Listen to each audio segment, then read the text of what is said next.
Hello, Mr. White. Good morning, Mr. White. Good morning, Mrs. Angel. How are you today? Oh, it's deep into the term. I'm living the dream. What could go wrong this late in the term? Tis deep. Well, a few things apparently. Oh, really?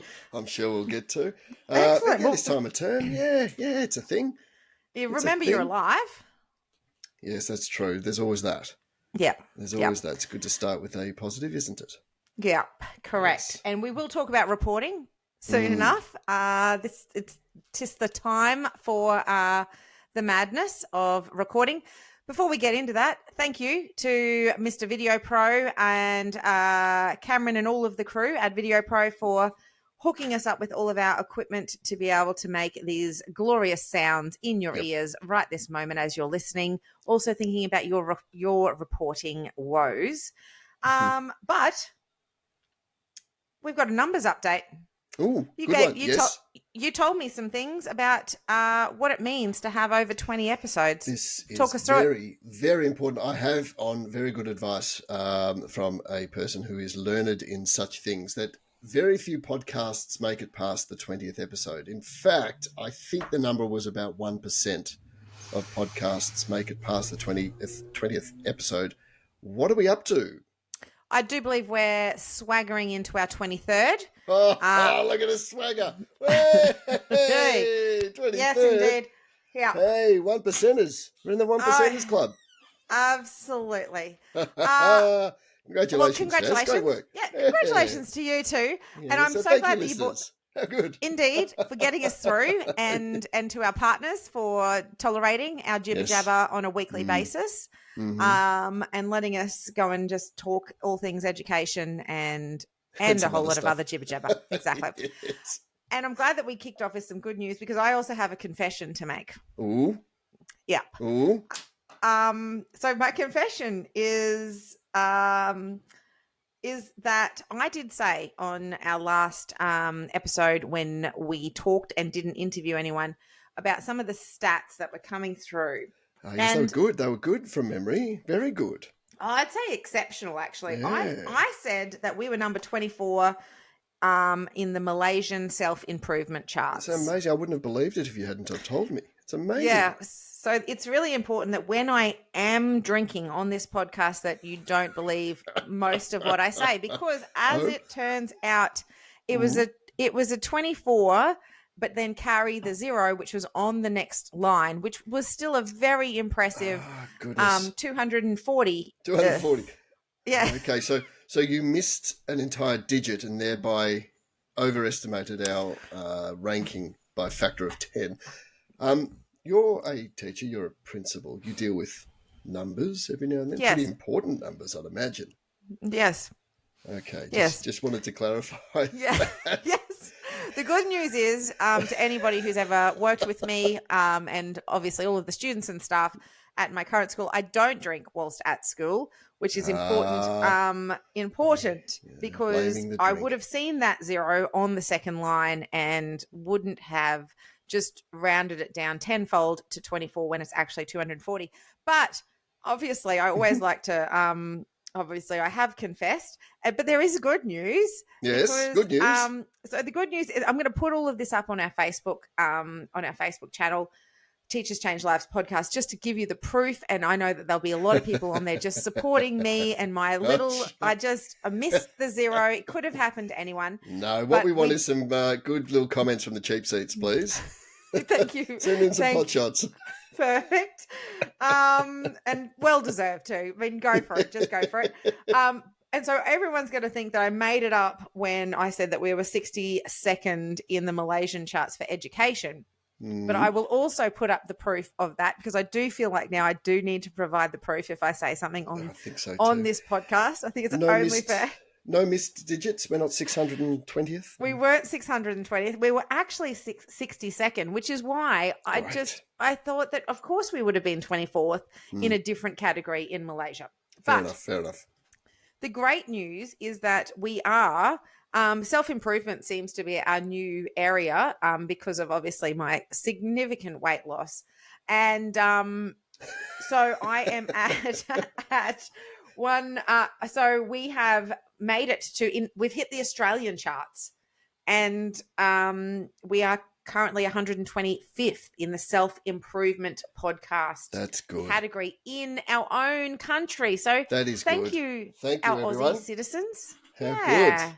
That's Thanks brilliant. for tuning in. 125.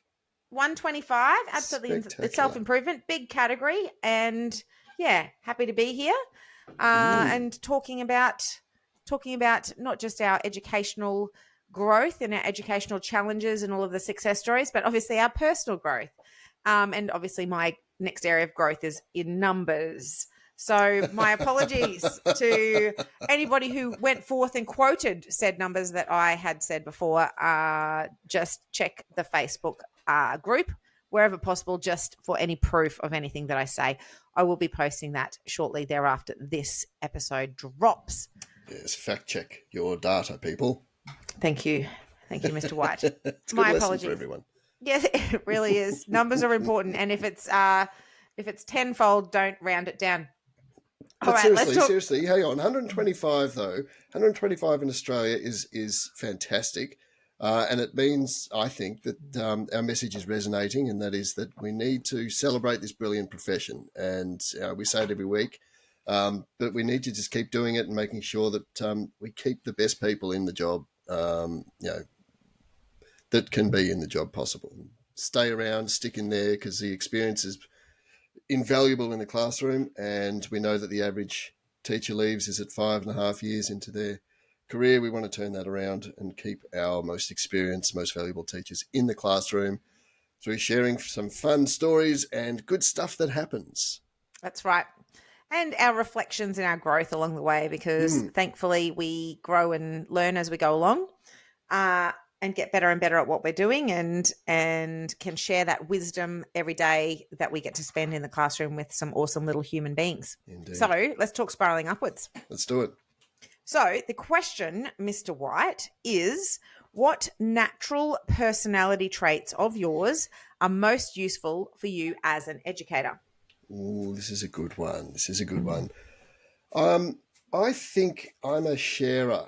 I think I'm a helper and a sharer. And so, if I know something or if I have something and I see someone doesn't, I want to show them, teach them, maybe not teach them, but show them and give them the insight that I have and share my perspective. So I think that naturally for me, when you asked me that question, that's what I first thought about. I feel that I'm naturally a sharer. What about you? What's a personality trait that you find most useful as a teacher? I think that I have, so in a previous life, I was a hammer thrower and represented Australia in hammer throw and have done sport my whole life. Mm-hmm. Yes.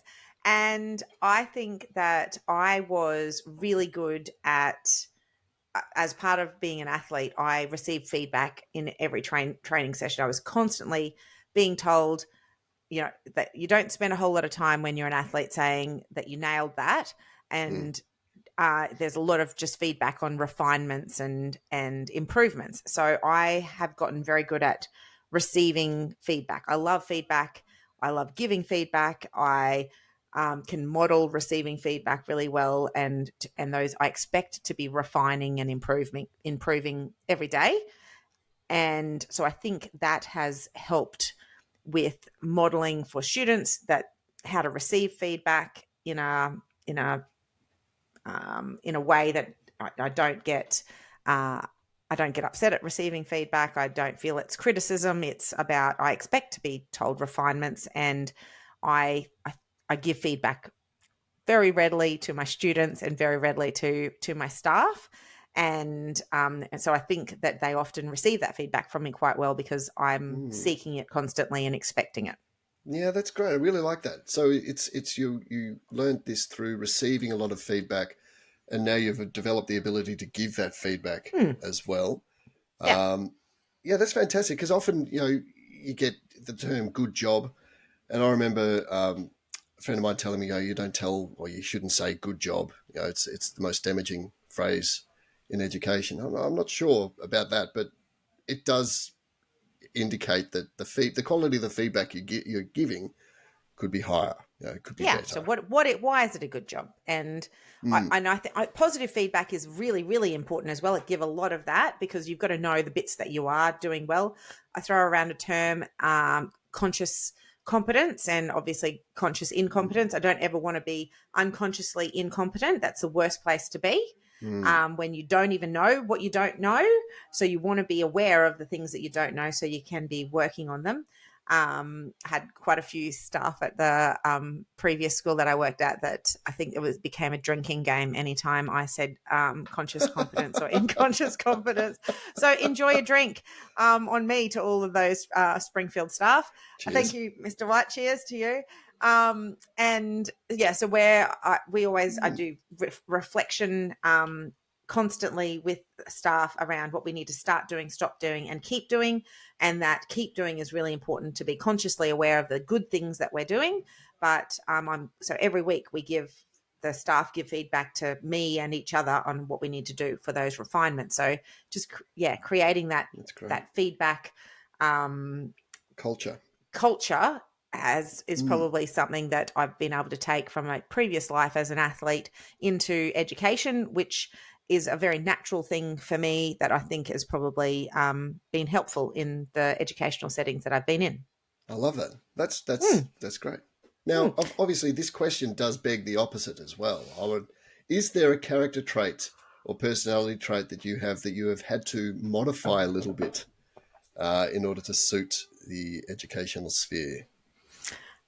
100%. Like, where do we start? Where do we start? The rest of the traits. Exactly. So all of those things I need to stop doing that I'm comfortable being given feedback on regularly. I think that I have definitely been. It's the black and white thinking. It's the finding the grey that is my biggest area of growth, but still my biggest area of development for sure. What about you? What's the inverse for you? I hesitated when this word popped into my mind, but it's true. Patience. I've had to work a lot on my patience.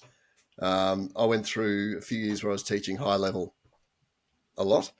And a few years ago, I dropped back down to teaching a year 7 and year 8s again for the first time in ages. And I forgot, or it didn't resonate with me at the time, exactly how much patience you need constantly. Which is fine. I mean, that's okay. But it does become taxing, and it did take a while to get back in the groove of being in a classroom of year 7, year 8s when I'm used to years 11 and 12. Yeah. Or even have your first period of the day with your high levels and then walk into a grade 7 or 8 class and you've got to shift. You've got to change everything. Absolutely. You've got to change everything. You've got to change the way you talk, the speed with which you talk, the amount of times that you're willing to give an instruction, working. Yes. There are only so many times you can say to a year 7 student, I've told you that. Look at the task sheet. Exactly. I read a thing today. I'm on this awesome channel called Teacher Memes, and it's great. I'm hoping I can just flick to it straight away now. There's no way that I'm just going to be able to go straight to it. It works beautifully on a podcast. It really, really doesn't. It's good. I'm going to find it, though, and I'm going to put it up. It's a fairy tale, a teaching fairy tale. It's hilarious. Where is it? Come on, Teacher Memes. And it's the planning and attention to detail that I think keeps our listeners enthralled in our show. It's It really is. Oh gosh, and I'm still looking at it now and I can't find it. But trust me, it's amazing. It's amazing. But it's a beautiful little fairy tale about. And then I walked into my class and I gave an instruction, and the students listened attentively, and then they followed the instruction that I only gave once. All of them. And then they did the task. The end. Yeah, it was amazing. Yeah. And how do I do the step that you just explained how to do? There's no chance. No time for questions. It's a fairy tale. So, yes. That's a fairy tale. Beautiful. But look, that's part of it. That is part of it. And those little minds need to process the information in very different ways. And so you need to develop your patience. That's right. And we're teaching in a secondary school, grade 7, so 12-year-olds to 18-year-olds really, and rarely do you get to just work with that one age group. And that's the exciting part of a teaching job, actually, that it's never boring, and you never get you never come home and go, how was your day? Oh, same old. No. It was never same old. It was boring. Yep. Same old. Yep. Same old spreadsheets. Same old. No. Indeed. No. But exhausting, correct, at this time of year. So let's talk reporting.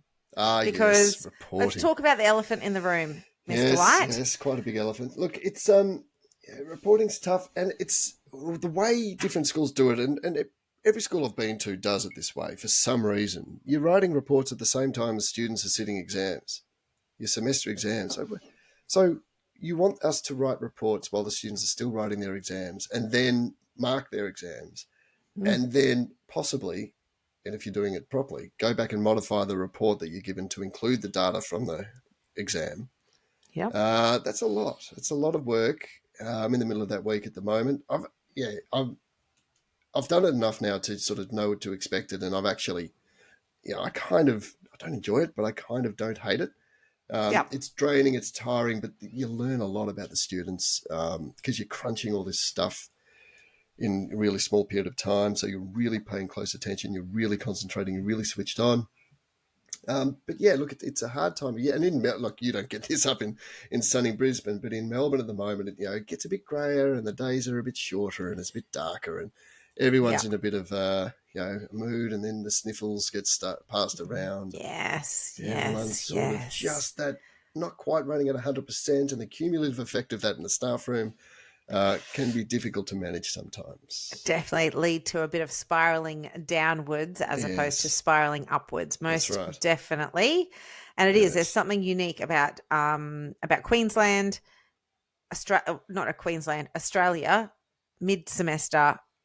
And it's probably not unique. It probably is to around the world. Everybody's got a winter season and a summer season, and the winter season reporting period is probably difficult in all countries, actually, and it's probably quite a shared trait amongst all teachers. And I know that some of our UK friends are heading into their summer break, and so their longer break, which is great. And great for them. And we're 6 months away from that, and I'm just in the nitty gritty right now of the marking, reporting, filling out spreadsheets and all of those things. I've got half of my staff, half of my teachers are reporting for the first time. And because we have a very large number of permission to teach teachers at my school, with the teacher shortage. So they have, and at my school, every one of our students is on an individual curriculum plan. So they are very likely not working at year level in either maths or English, if not both, and that might be lower than their year level or higher than their year level, wherever their placement tests came out as. So there's no just standard year level that anybody is being assessed against. It's looking at every single piece of writing to then compare it to all of the different year levels to work out what level that's at. And it's very, very complicated. And they, I believe, as of today, we're through the very, very worst of it, and most of the spreadsheets are ready for merging and into the reports. And they've done just the most amazing, amazing job.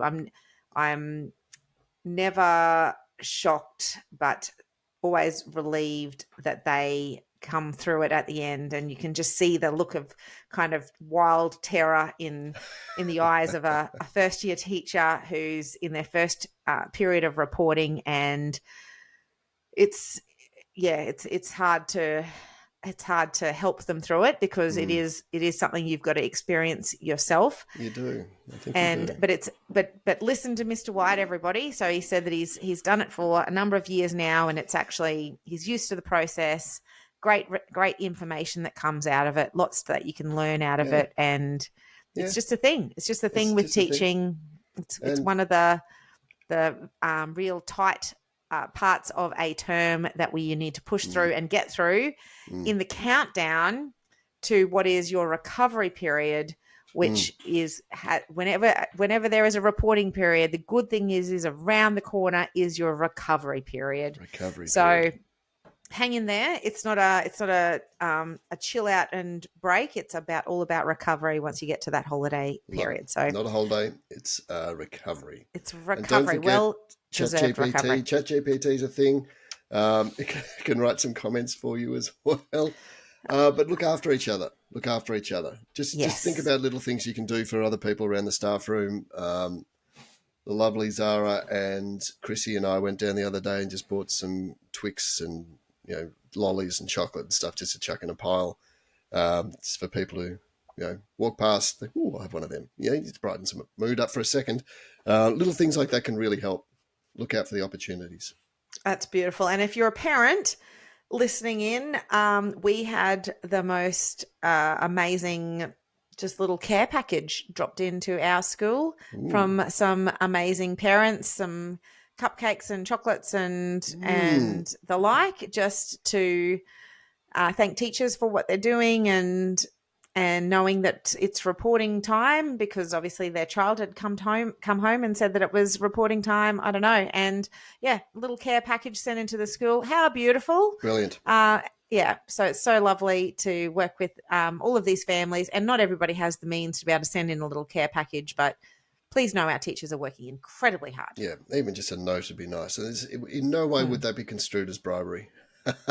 No, laughing at Mr. White's jokes would possibly be construed as bribery, but no, dropping in a little note. It's just the way it is. That's right. Them That's the right. rules. Well, with that in mind, actually, we're going to go to we're going to magical moment first. What are we doing? Let's do a magical moment. Magical moment. All right. Have we got that ready? All right. Oh, have we got that ready? Are you crazy? I don't know, miseducation meme. I don't know. Fair enough. It's a fair enough question. You laminate on that for a second. We'll get it. Here we go.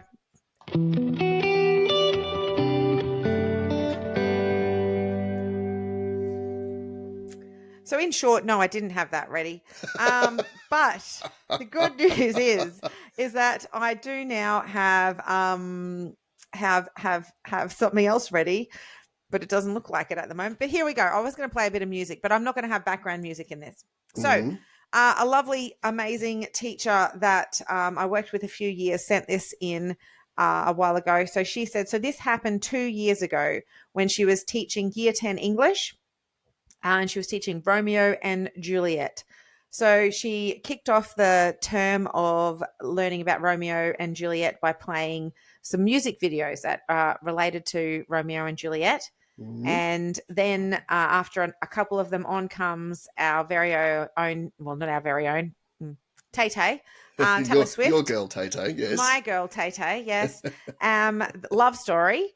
And the whole class was singing at the top of their lungs the lyrics to the song. And they didn't realize that song had anything to do with Romeo and Juliet. And it was great to be able to show them break down the lyrics so that they could actually see that this song was actually about Shakespeare and Romeo and Juliet. And they had a greater appreciation of what's already an awesome song. And she said that every time she hears that song now, she thinks of that grade 10 English class, and getting them to have that little moment where they realized a great song was actually about a great piece of literature. Yeah, that's great. Those connections exist everywhere, don't they? Particularly for something as like Romeo and Juliet, quite a powerful story, and that gets retold time and time again. Here's one for you. The animated film Nomeo and Juliet, believe it or not, is based on Romeo and Juliet. What? See, it's the things you learn. No, that's insane. Yes. I like that one. I would be more partial to the Dire Straits Romeo and Juliet myself. How's that one go? Tay-Tay's, I'm not going to sing, you know that. Come on. The dice was loaded from the start. You'd know if you heard it. All right. Do we have a wisecrack, Mr. White? Of course we have a wisecrack. Cue the wisecrack. What is Weekly Wisecracks? What do you got, Mr. White? Thanks, Dave. Thank you. Good one this week. We're doing careers a few weeks ago with the year 8s, and they're doing the little test to see about what sort of jobs are out there. They're learning about the career market and what interests they have, and starting to think about what they might do. And they asked me, Mr. White, have you had any jobs that aren't in education? I said, I've had so many jobs. I've had dozens of jobs. I've had 12, 24, 36, literally dozens. I used to, I did have a great job once making wedding bouquets, but I threw it away. And I was recently fired from my job as a Cub Scout leader. I wasn't prepared for that. I used to work in search and rescue, which I always had a flair for. There you go. Well played, sir. Well played, sir. Well played. That's good. That's good. It's good. Well done. I like that one. They always like it when you share a bit of your own personal history, don't they? The students, they really do. The 7s and 8s. Yeah. Yeah. They love it. They love it. There's so much though. There's very few grade 7s or 8s who would have caught on to all three of those. No, that was great though. No, I didn't. Not an A+ amongst them. Who knew? Who knew? Oh, it's good. Well played. Awesome. All right.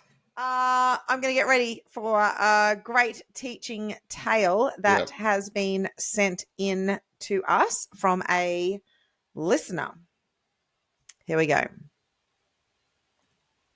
Teaching tales. Dun, dun, dun. All right. So great little story about a student who bought a little extra package to school. Ooh. So Maureen, a great listener from overseas, across the seas, sends in, on the last day of school, during my morning hallway duty coverage, a student came to tell me that somebody brought a little kid to school. At first, I didn't think twice because we have our elementary school right next door to our school. However, more students came to report a little boy being on campus. I rounded the corner and there they were. 7th grade girl with her 3-year-old brother holding her hand. Oh. No, please can he stay? It's not that big of a deal. He'll be really good. Promise. Nope. I escorted them to the office and said, please call someone to pick him up. We're not a daycare centre. Mum came about 15 minutes later and said, I told her it wasn't a good idea, but to call me as soon as the school said that he couldn't be there anymore. He spent a little time in the year 7 science class, and he had with him a backpack packed with toys and snacks. Oh. Just for his day at high school with his big sister. Lovely. Yeah. I know. It's great, isn't it? It's so unfair that his great day of daycare was ruined by somebody doing their job. Snaps for preparation, though. Toys and snacks. Come on, he'll be good. It's great. Yeah, I've never had any trouble from a 3-year-old. Have you? I mean, you've got one, don't you? I've got one. No, don't know what you're talking about. No. I can't see how that would go badly. As long as he got to say Diplodocus, as long as they were studying a whole lot of dinosaurs in that science class, and he got to lead the class in the dinosaur dig, there would be no problems whatsoever. It could have and would have. I know. He would have definitely run the show. I'll tell you that for nothing. Yep. Anyway, thank you so much, Maureen, for sending in that little bit of gold. And nice little image there of the 3-year-old standing there with the little backpack. Please, miss, I'm going to be real good. Can I go to toilet? I need my nappy changed. I don't know. Do 3-year-olds wear nappies? I don't know. Weird things happen when you're that old. I don't know. This is why I'm a senior school teacher. Weird things happen with 12-year-olds. Trust me. So I don't. True, I it doesn't end. It just doesn't end. Right. All right. So I want to teach. Do we talk a teaching tip? Ooh, teaching tip. Yeah. We didn't prep for this. I've got a teaching tip. Beautiful. All Teaching right. tip from Mr. White. Go for it. Yep. We sort of have a system by which, when you give feedback, you can do it on a number of different platforms. Some of us use Shobi, some of us use the learning platform that we have. Some of us just use handwriting things and handing it back still, that sort of stuff. Yep. And I do a combination of depending on the task, depending on the class, or the combination of all of them. But I keep a copy of every note that I send back to a student. So if I give them back the hard copy, I'll scan it and just keep it on my computer, just so I've got it. That really does help with reports and all that sort of stuff. But it also helps with parent-teacher interviews. But it also helps when you sit down with a student and you sort of go 2/3 of the way through the year, and you notice that they're starting to make the same mistakes that they were making earlier in the year, and you can really say, hey, look, on this task, this was the feedback. Let's work on your the way you are implementing your feedback here, and let's really think about how we can make this a visible thing for you as you approach your next task. So I keep a copy of every word that I give back to the students, whether it's typed or handwritten. I'll scan it if it's handwritten. I think that's a good teaching tip. It is time consuming, but it is time that I look forward to because it's sort of it's brain rest time. So your hands are busy and you're putting it through the scanner, but you're not thinking. Your mind is open and you can give yourself some mindfulness time while you get this done. And I find it really, really valuable. You don't use it all the time, but when you do use it, it's great to have it there. Yeah, definitely. And just good habits to get into. There's so many things that can happen with kids, and they might get sick or there's then you've got their work that you can go back to, and just for tracking progress, and if it's often a teenage child will feel like as they're going through puberty and they're having all of the other influences on them, that they don't feel like they're making progress. They feel like they're treading water. To have those pieces of work there and to see the feedback and then be able to show to them, no, you have, look at the growth and you did this and I said this and now you're doing this. Yeah, that's a great habit. That's true. Look, I know I couch that in how to fix their lack of ability to implement feedback, but it also has that exact purpose as well. It shows, look how far you've come. Look at what you were doing at the start of the year and look at where you are now. Absolutely. It is powerful. It is time consuming, but it is not difficult to do, and it is very valuable. And we have the technology for it nowadays. We have the technology. Yeah. What amazing. About you? Teaching tip. Oh my goodness. So I just went to, I have this other little gig that I do, which is going to some amazing schools in Canberra. And we are focusing on implementing high impact teaching practices in these schools in the Canberra and Goulburn Archdiocese schools. And they are doing amazing, amazing work. So we're talking all about science of learning and implementing the strategies that work. So it's been amazing to go down there and see in a year just how much progress these schools that I've been working at and these teachers that I've been working at have made. And so going into every one of those schools and every one of those classrooms, and there are just individual whiteboards everywhere. And so it's just a thing of beauty. Makes me very, very proud to see. So every lesson, every day, those whiteboards are out and the teachers are collecting the feedback from that. The kids love it. It just doesn't get old using the whiteboards. There's something therapeutic. I think the feeling of the whiteboard marker on the little whiteboard, I don't know. And also very tactile. Yes, it's very tactile. And I did a little study with a grade 10 class once, and they talked about the fact that they don't feel committed to their answer. They can put it down. They can just get rid of it.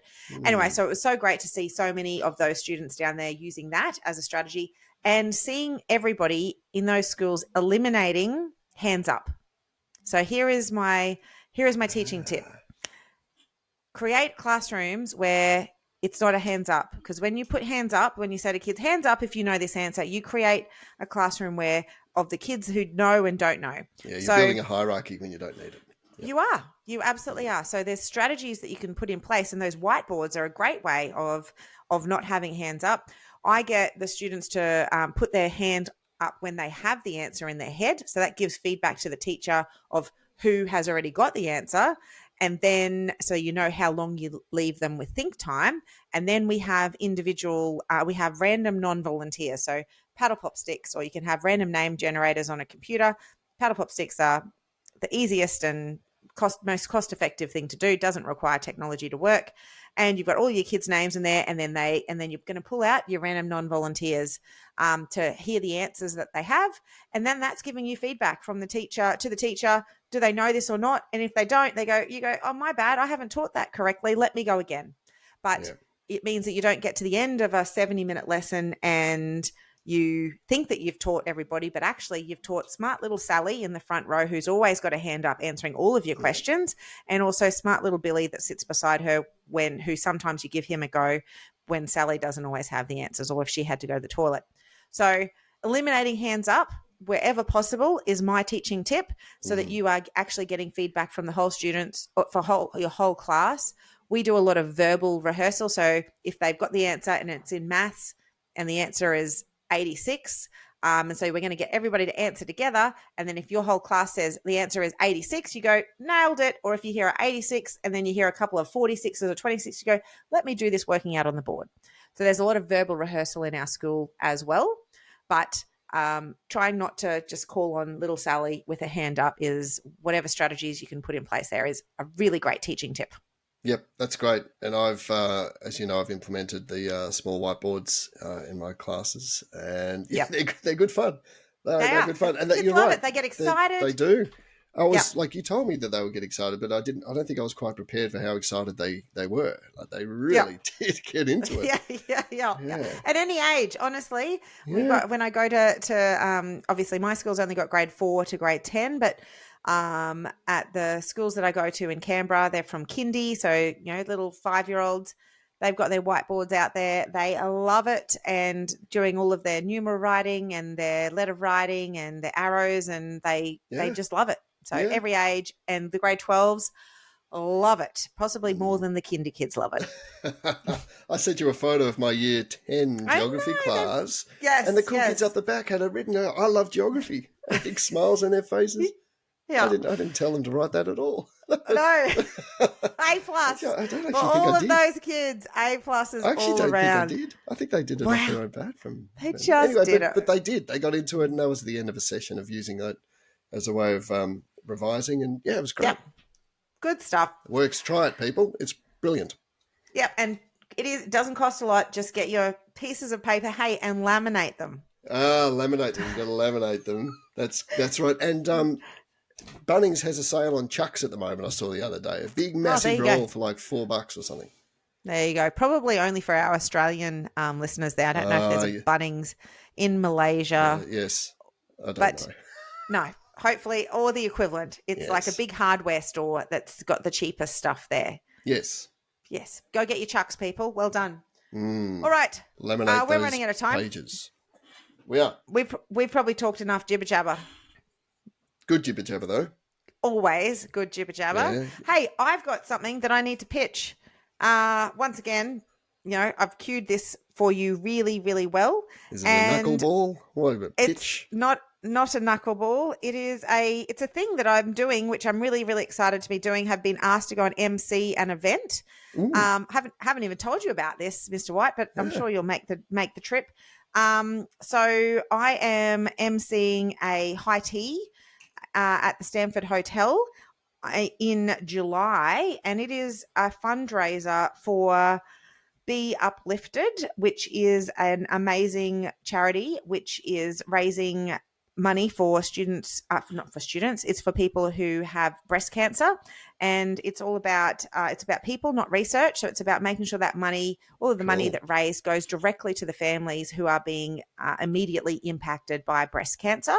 Brilliant. So it's a great high tea fundraiser event. It's going to be a 3-hour drinks package at the Stanford Hotel, very swanky.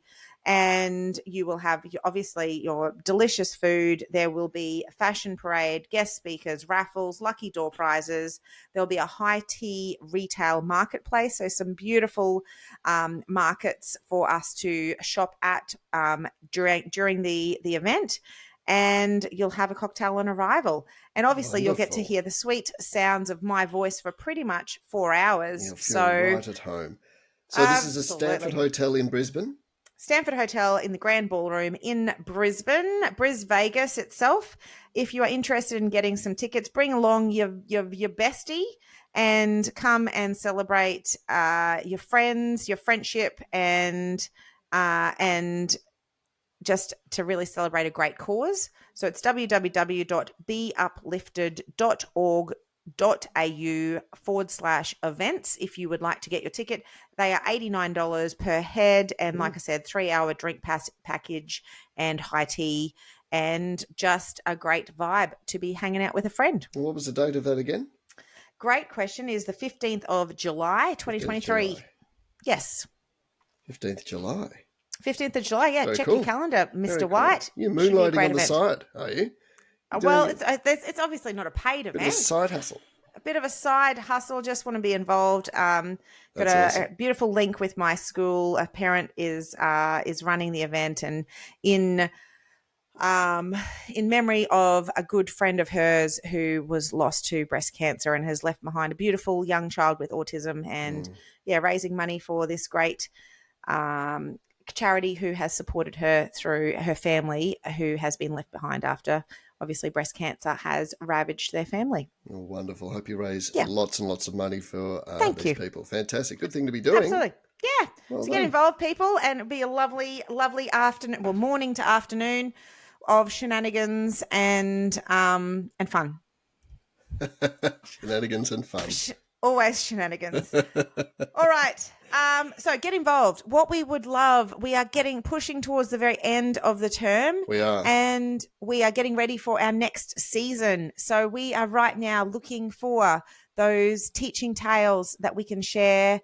I'm happy to share your story. I'm even happier to get a little video from you to be able to play your stories. We want to hear your teaching tales. We want to hear your magical moments. If you've got a wisecrack that you can rival Mr. White's, I know it's difficult, Good but luck. anytime you made your kids laugh in class is there was lots of fun things around, and a teaching tip. Send in your teaching tips as well. We want to share the knowledge and understanding. Let's do it. Love it. If you've had an amazing teacher who has changed your life, or somebody that you know, a great teacher, we'd love to share their inspiring story. Or if you know somebody who's doing amazing things in their professional life who was impacted by a great teacher, we would love you to reach out. So send any of those stories to teacherschangelivespodcast@gmail.com. That's one of the ways that we can reach out. You can also reach out on our Facebook and Instagram is a great way to get some extra content of us. And so obviously you can check my work. And once again, my apologies. A little bit embarrassed. Fact check. A little bit to get Newswatch onto you. Missing exactly. Oh God, I'm gonna have today tonight knocking on my door. She's a fraud. Oh gosh. Go easy on us. Go easy on us. I know. We're trying to do a good thing here. Get onto Facebook and Instagram to get some extra content or share. So we're love to receive a message through Messenger there from you as well. Or if you want to see what we look like and be involved in more of the little bits and pieces, get onto TikTok and find us on TikTok. The TikTok. Yes. You can also see us on the YouTube as well if you want to watch the whole clip, everything, our whole story, watch the whole thing. You can see everything we're drinking and eating throughout the show. It's just an absolute delight. Well done, Mr. White. It's a Chablis tonight. There you go. So yes, you can get some wine tips from Mr. White. Drink it fast. If you watch if you watch us on the YouTube, but you heard it here first. Drink it fast. All right. But in moderation. Yes, indeed. And look, 10,000 downloads is a great achievement, and 125 in Australia. Fantastic work. It's great. We love it. Fantastic. Thank you very much. Keep it going. Couldn't agree more. Thank you, Mr. White. And hey, hang in there with in this very tough reporting time. And we will be back next week for one more episode just to bring the term home successfully. And so let's just head off. And I've got a little addition here. So really get on board. Hey, little Zavy. Hello, Zave. All right. And let's say goodnight to all of our listeners and see you later, Mr. White. Thank you, everyone. See you later, See you Mrs. next week. Angel. Bye. Bye.